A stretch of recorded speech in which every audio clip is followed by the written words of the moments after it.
April 2020 has been a stellar month for new indie game releases, and the week ahead is no exception. Welcome to Get Indie Gaming, where in this video, we're counting down the best looking new indie games launching this week, although before we get to the main selections, up first, here are a couple of honourable mentions. First up in Dread Nautical, this comes out on the 29th of April, with it being a tactical turn-based RPG with many a roguelike element.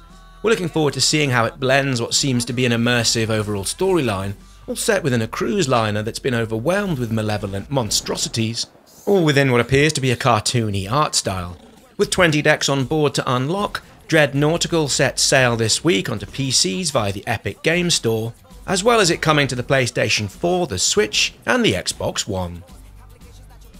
And the last of this week's honourable mentions, Levelhead comes to Steam, the Switch and the Xbox One on April 30th. With it essentially being a community-driven platforming maker. It's all about making and sharing your creations with others cross-platforms, with most of those we've seen already are like so many of these kind of games, as the saying goes, well, they're tough as old boots.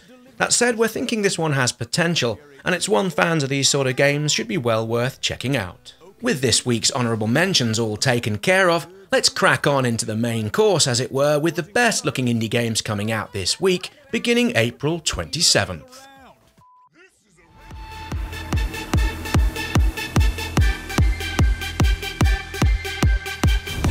First up, and at the very cusp of what we might consider as being indie, Streets of Rage 4 is the sequel to one of the most loved beat-em-up series of all time, and one that comes just over 25 years since its last offering.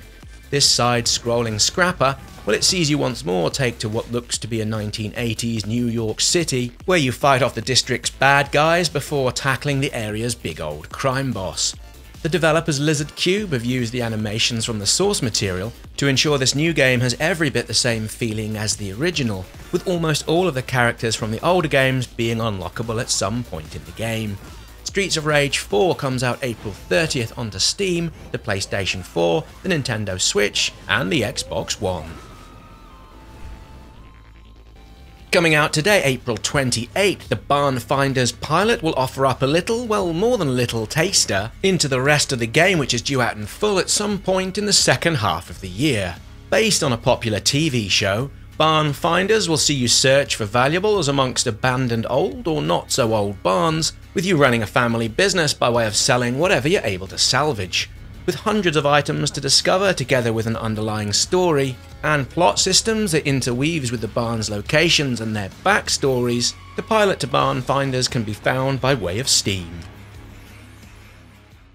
Coming up next, and while already out on PCs earlier in the year, Ministry of Broadcast gets a release this week onto the Nintendo Switch. While we have played this one from start to finish on the PC, we're thinking the dark, hybrid, modern mix-up of TV show with its stark mood and message associated with Orwell's 1984, well, we think it'll find a great home and be a volume unit shifter on this new platform. As for the art style, it reminds us of the likes of Prince of Persia and Otherworld, and of course the most famous Flashback. We're also huge fans of its underlying narrative and how it uses dark humour, particularly with it blending certain aspects of things you'll find in some of the more manipulative reality TV shows you may watch as we while away the current days. Ministry of Broadcast is a delight, and hopefully more people will get to see and enjoy it, with it out this week on the Switch by way of the Nintendo eStore. Hey yo, it's Lord of the Manor. I know what you're thinking, my dog wouldn't even use that as a toilet, but I'm telling you, with a little graft, we'll get this onto the market in no time. At number 2, and coming out in early access, we have Landlord Super, which incidentally comes from the developer of Jalopy, which looking at this, well, it kinda makes sense. Fundamentally, it's a sim about working and being an odd job jack of all trades kind of person, trying to make your way within part of the UK known as the Midlands within the 1980s. It's all done within the first person, and from the looks and sounds of things, it will try and deliver what's called an honest insight into the culture of the time, in what was an era of drastic political and social upheaval. The aim is to come out of early access with the full launch of the game in around 12 months' time, with the period of early access being used to tweak the overall gameplay for the better and to add, of course, additional content. While much of the game does see you try and build and fix things, there's also more to be done by way of meeting and talking with the locals. with you also able to pop down the local pub and have a pint or two, and who knows, in doing so you might also get news of other jobs that might be coming your way. Now, Landlord Super looks rather interesting, and we're fascinated to see where it takes itself. Will it be a grim portrayal of this snapshot in time, or will it try and elevate itself into something more hopeful? We'll find soon enough, with it coming out on April the 30th. Also out on April 28th, this week's number 1 is Moving Out. Now, we've been lucky enough to play this one in full before launch, and to be honest, this game is right up there in terms of being one of the best couch co-op games you can play across PC or any of the current generation of consoles. It's similar in what it does to, let's say, Overcooked, although in many ways it's actually a harder game to play well than that previously mentioned title, as in many ways there's less of a structure in how you're best able to complete the jobs asked of you. While there is a single player, Moving Out is best played in co-op. With 2 players things can get pretty zany, although with 3 or 4 different people on screen at any one time, well, it's also very disorganised chaos from the outset. It really is brilliant, and also comes with a huge array of accessibility options to make it suitable to pretty much everyone, which is a great little touch and something we'd love to see more developers implement within their games.